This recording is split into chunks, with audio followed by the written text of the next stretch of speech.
This podcast is a proud member of the Lamb Podcasting Network. Find the network at largeassmovieblogs.com. Hello and welcome to episode 77 of the 1001 Movies podcast, based on the book 1001 Movies You Must See Before You Die. This week, I'll be talking about 1970's The Conformist, directed by Bernardo Bertolucci.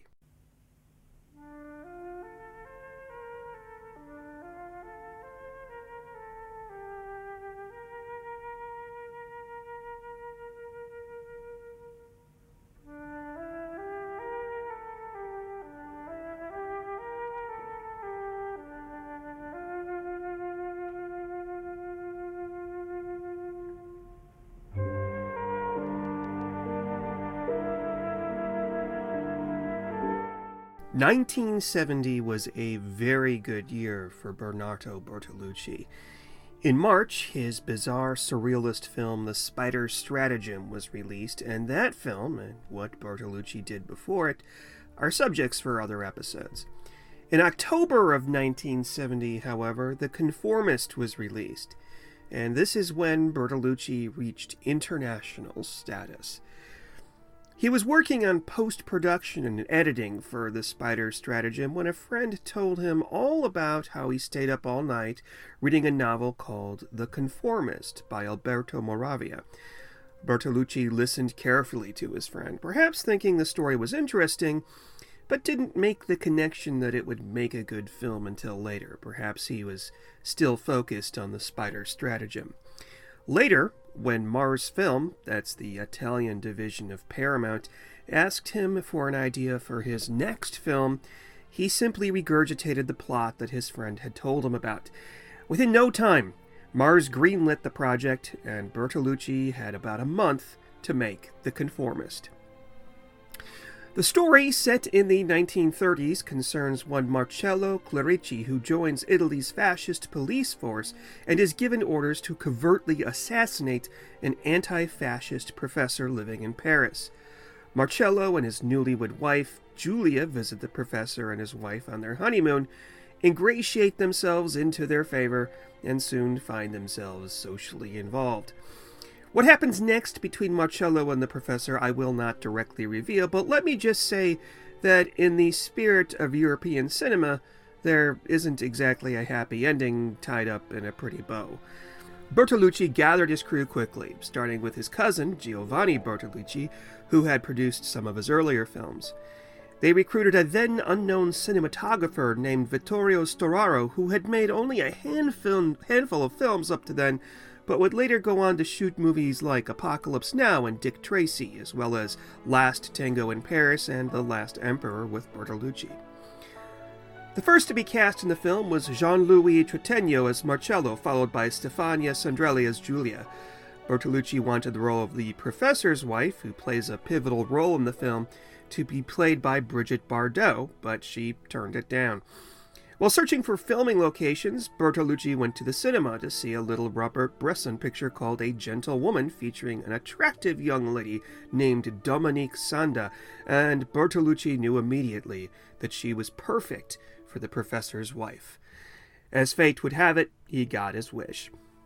Bertolucci's filming style, at least in the late 1960s and early 70s, probably would have driven directors like Alfred Hitchcock mad.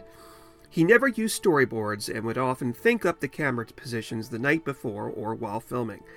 Probably the most famous shot from The Conformist is a far shot of Marcello and his mother getting into a car while autumn leaves are blowing around in the foreground. This was all made up on the spot.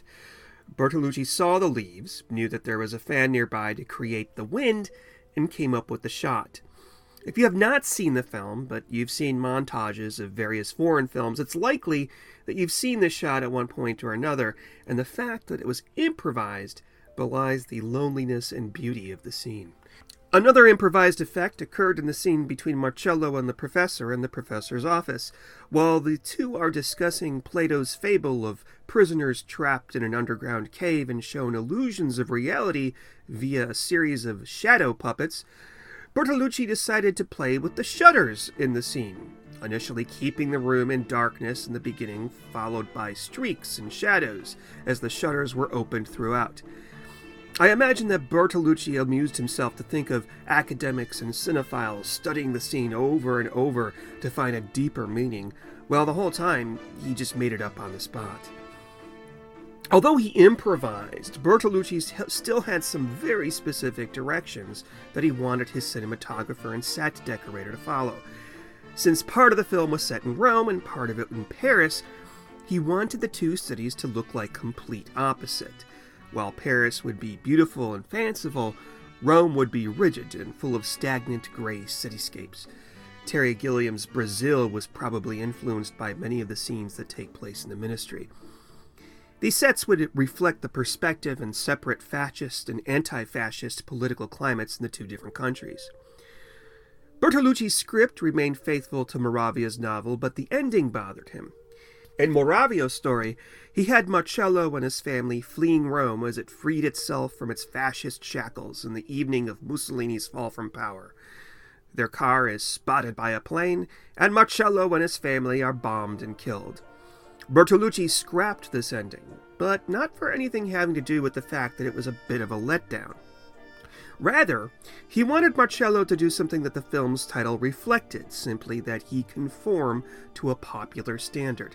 I will not reveal exactly what this is or why, but it's worth mentioning that Bertolucci credited this idea to his years in psychotherapy rather than his talent as a storyteller.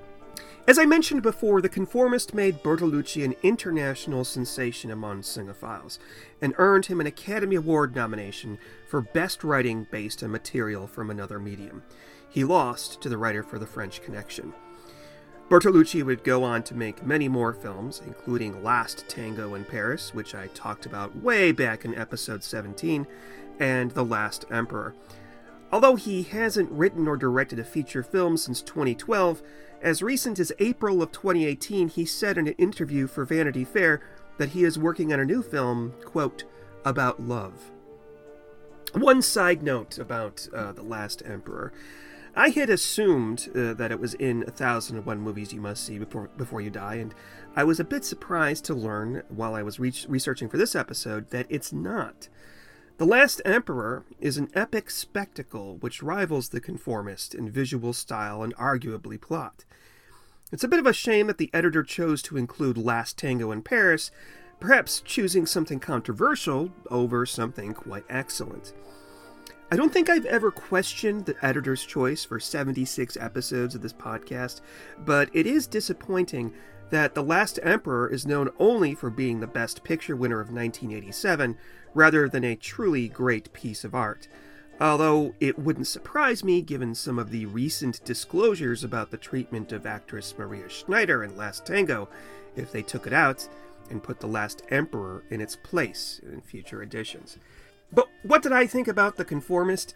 Now, if you've been keeping track of my impressions of some of the older foreign films I've covered, you might recognize reviews that they can be more or less an acquired taste. This is still a bit how I felt about The Conformist. I initially started watching it on a small screen at my desk while eating lunch, then ditched that to watch it from beginning to end on the television at home. That was a wise choice, both because the subtitles were easy to read, and because a 7-inch screen really does not convey the majestic visuals in this film. The first thing that anyone will mention walking away from The Conformist is the eye candy. From the static and agoraphobic wide shots to the fact that the costumers seem to be working with the set designers to make sure that the costumes would match the wallpaper. I'm thinking specifically of Julia's dress in her apartment. While I knew that The Last Emperor had similarly striking visuals, I thought this was just an acquired skill for Bertolucci throughout the years, but that isn't the case, as can be seen here. As I mentioned, I'm sure many other filmmakers took inspiration from this movie, from Terry Gilliam to Tim Burton to Guillermo del Toro.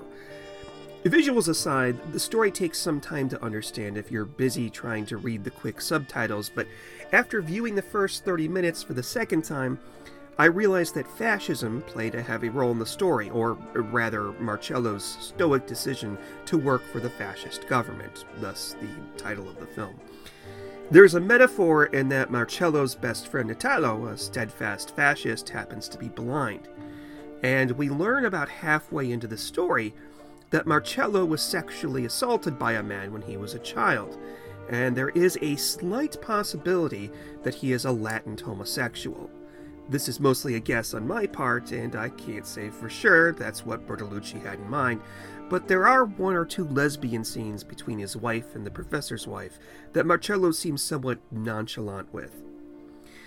Marcello's nonchalance throughout the film, however, may not stem from his sexual orientation or his fascist beliefs or his role as an assassin for the secret police, but because he believes he murdered his molester after their encounter so many years ago. This isn't a spoiler. As I said, it's revealed about halfway through the story. This accounts, as Bertolucci explains in an interview, for the ending, in which he learns that the child molester survived all these years.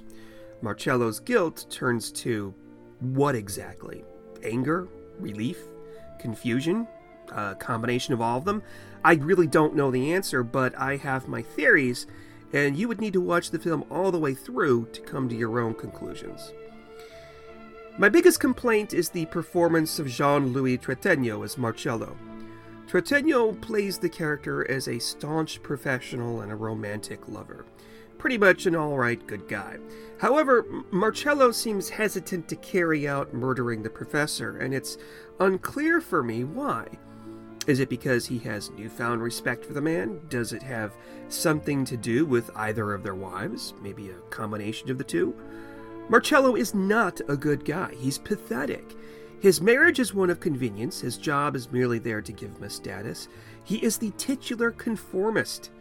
Trintignant's performance, however, does not come across as pathetic to me, nor did it seem as if he was hiding something beneath his well-trimmed veneer.